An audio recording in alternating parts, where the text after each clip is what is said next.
Hello everyone, कैसे हैं। तो आज की ब्लॉग की स्टार्टिंग हो रही मॉर्निंग की सुबह सुबह से। जैसे कि दोस्तों मैंने आप लोगों के साथ एक चैलेंज कर रखा है डेली 100 दिन ब्लॉग बनाने का। तो आज है मेरे चैलेंज का 12वां दिन। तो आप लोग मुझे सपोर्ट कीजिए, आपके सपोर्ट से ही मैं अपने चैलेंज को पूरा कर पाऊंगी। तो आप लोग मुझे कमेंट भी कीजिए आपको किस टाइप के ब्लॉग चाहिए। कल दोस्तों मैंने पहाड़ी में ब्लॉग बना रखा था, तो आप लोगों ने उसमें अच्छा प्यार नहीं दे रखा था, मुझे बुरा जैसा लगा। पता नहीं आपको मेरी भाषा समझ नहीं आई, क्या हुआ तो आप लोग मुझे बताओगी, नहीं तो मुझे पता कैसे चलेगा। उसके बाद मैं चली गई थी किचन में जाके मैंने गर्म पानी पिया। गर्म पानी पीते पीते मैंने सब्जी भी काट ली थी। मैंने सोचा कि वंशु सो रखा था, तब तक मैं फटाफट से सब्जी काट के चढ़ा भी देती हूँ। जैसे मैं सब्जी चढ़ा रही थी तो ताई जी ने आवाज लगाई बाहर से, आज ताई जी जा रहे हैं अपने बेटी के वहां दिल्ली। तो ताऊ जी जा रहे हैं उनको छोड़ने के लिए रेलवे स्टेशन तक। तो ताई जी लोग जा चुके थे। उसके बाद मैं अंदर आई, मैंने सब्जी वैसे ही छोड़ रखी थी, फटाफट से सब्जी बनाई। तब तक वंशु भी उठ चुका था। उठने के बाद ये रो रहा था, तो मैंने फटाफट से बिस्तर वगैरह ठीक किया, कम्बलों को फोल्ड करे। फटाफट से मैंने अपने बिस्तर को क्लीन कर लिया था। फिर मैंने कल के कपड़ों को धूप में डालने चली गई थी। जैसे मैं किचन में आटा गूंथती हूँ सोच रही थी, तो इससे पहले इसने पहले ही गिरा दिया था आटा, पूरा आटा नीचे गिरा दिया था, तहस नहस कर दिया था। देखिए गिरा के खुद ही खेल रहा है उसमें। फिर मैंने रोटी बना दी थी, ये पता नहीं क्यों रो रहा है। फिर उसके बाद मैं चली गई थी नहाने से आने के बाद फिर मैंने कर ली थी अपने मुंह में थोड़ी बहुत लीपा पोती। फिर मैं चली गई थी कपड़ों को धूप में डालने के लिए।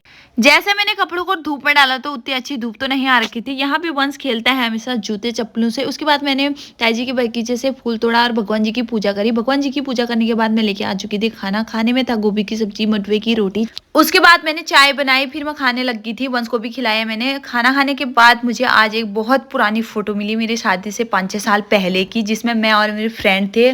उसके बाद मैंने वंश को दिखाया, वंश को पूछा मम्मा कहाँ है, तो वंश ने आराम से बता दिया था। मैं बहुत ज्यादा खुश हो गई थी, इसको कैसे पता चला, बाप रे इतनी पुरानी फोटो में भी करके। फिर इसके हाथ पड़ गया था एक संतरा, जिसे देख के ये बहुत ज्यादा खुश हो जाता है। फिर मैंने इसको खिलाया धूप में बैठ के।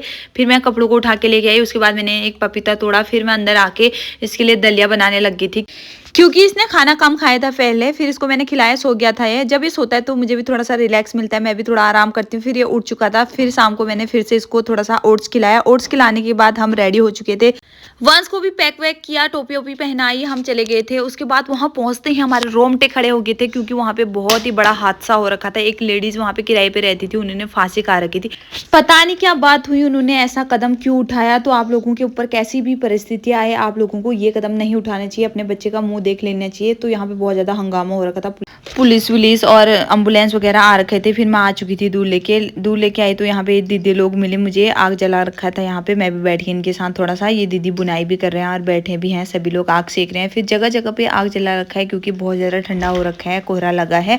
उसके बाद हम पहुंच चुके थे घर पे। घर पे पहुंचते ही ये लग चुका था बटन में, क्योंकि ये इसे बहुत ज़्यादा पसंद है बटन दबाना लाइट का। मिलते हैं ऐसी एक वीडियो के साथ। Bye bye, take care, Radhe Radhe.